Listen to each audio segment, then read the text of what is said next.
My man Ezra, flying without a net so that he could order himself a... Iced tea, please. Bobby Cannavale is a comedian with an autistic son named Ezra. It's one of 5 new movies I'll be reviewing this week on CJ at the Movies, along with 2 Netflix entries, one of them starring Jennifer Lopez and the other directed by Richard Linklater. I'm Christopher Zweig. Let's take a look. Our first movie is Ezra, and I want to spread the word about it as much as possible because it's a great movie with Bobby Cannavale as a comedian with an autistic son named Ezra, played by William Fitzgerald. He gets a 3-month restraining order from his son for attacking his doctor, but kidnaps him for a cross-country trip for bonding, and a guest star on Jimmy Kimmel. Turns out Jimmy Kimmel wants me to be on his show in Los Angeles. That's far. Yeah, it is far. Did you get the part about Jimmy Kimmel wanting me to be a guest on his show? Yeah? So, you got anything for me? Any advice for your dad? Be polite. Be polite. Anything else? Nope, no, stop asking me. Okay. Where am I going to get my mojo from? Mojo Mom. That's right. Cannavale's wife, Rose Byrne, plays his ex-wife, while his Irishman co-star Robert De Niro plays his tough guy father, both of whom are worried about Ezra's well-being. You're fighting for something. You might have to suffer consequences, but it's worth it because you did it. Because you love your kid.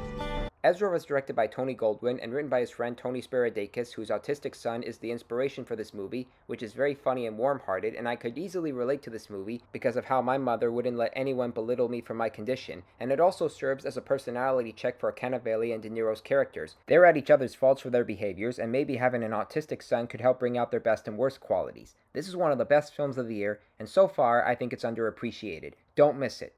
Our next movie is Sight, a faith-based drama based on the true story of Ming Wang, the Chinese immigrant who became an eye surgeon in America and must figure out how to restore the vision of an Indian orphan who was blinded by beggars in her home country. Terry Chen plays Dr. Wang. Ming, did the nun tell you what happened? No. Street beggars make more money if they're legitimately blind. So the stepmother poured sulfuric acid in each of her eyes. And that's Greg Kinnear as his partner. Ming is also haunted by his past when his hometown was attacked during an uprising, and he had a best friend who gets taken by the protesters, and now he sees visions of her. How do I move forward? I feel like I'm stuck. You are the doctor, they say, who can work miracles. There's some things in the past that I can't get over. Who says you have to get over them? I suppose the film cares less about whether it has to feature corny elements and more about its message about believing in yourself and seeking the positivity in life. That's what I got out of the movie. The past sequences look lighthearted but are actually dark considering the protesters and what the young Ming had lost and gained from it, and the present-day sequences possesses those same qualities. Sight is a movie you should see for its emotions and its messages about optimism.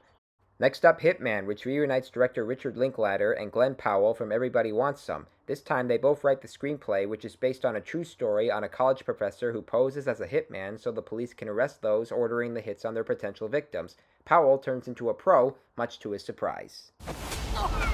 This is serious. I am in service business. And each arrest was like a standing ovation. Okay, Daniel Day. Adria Arjona plays a beauty queen's daughter who asks the fake hitman to take out her husband, but falling head over heels for her, he gives her the chance to start a new life. He keeps his true identity intact while dating her, but of course things spin out of control regarding the husband. Do I scare you? No. Remember the lady came in trying to have her husband killed that we let go? No, that he let go. Yeah, her husband was just found dead. I'm sorry, what happened? Even though some scenes drag on a bit, there's still some energy within the Powell character and attitude in the Arjona character. They both have chemistry and are able to adapt to the screenplay. Hitman is a movie I wouldn't have expected Linklater to make, but he delivers with a charming and funny sense, and he and Powell make a fresh team here, not because they've collaborated before, but because they managed to turn a true story into a comedy that isn't desperate for laughs, but uses whatever opportunity they have to tickle us. Okay, here's something Richard Linklater would never make. It's called Atlas. It's the latest Jennifer Lopez vehicle on Netflix, which is too artificial for mine or anyone's taste. She plays a counter-terrorism analyst named Atlas Shepard, who is the daughter of the woman who made the AI named Harlan, played by Simu Liu, who eventually causes a global war between humans and AI. He leaves the planet, and so a mission is formed, and Atlas is willing to volunteer to capture him. You need me on that mission.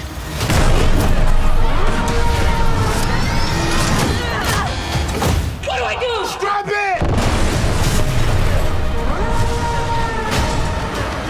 my God.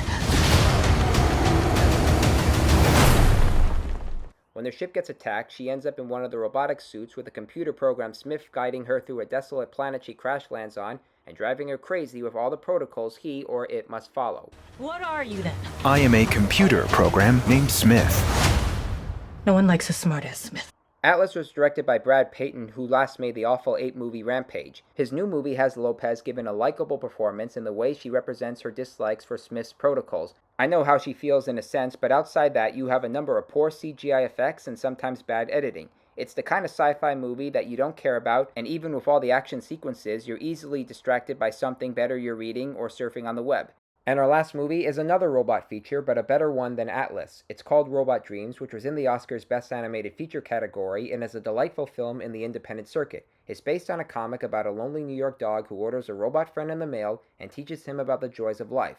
Unfortunately, when they both go to the beach, they learn the hard way that water and metal don't mix.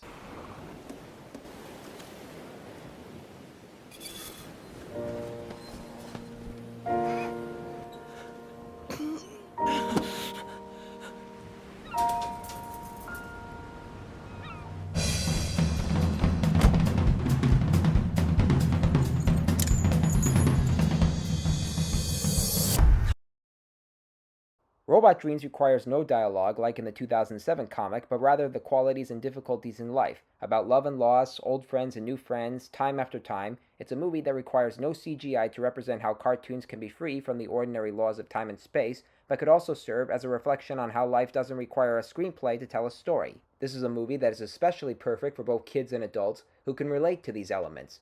Recapping this week's new movies: thumbs way up for Ezra, thumbs up for Sight, thumbs up for Hitman, thumbs down for Atlas, and thumbs way up for Robot Dreams. Well, those are the new movies I'm reviewing this week. I'm Christopher Zweig. Stay safe, and I'll see you at the movies. For more amazing content, please like and subscribe to my channels, and please read my reviews at cjatthemovies.com and download the new HD Radio app.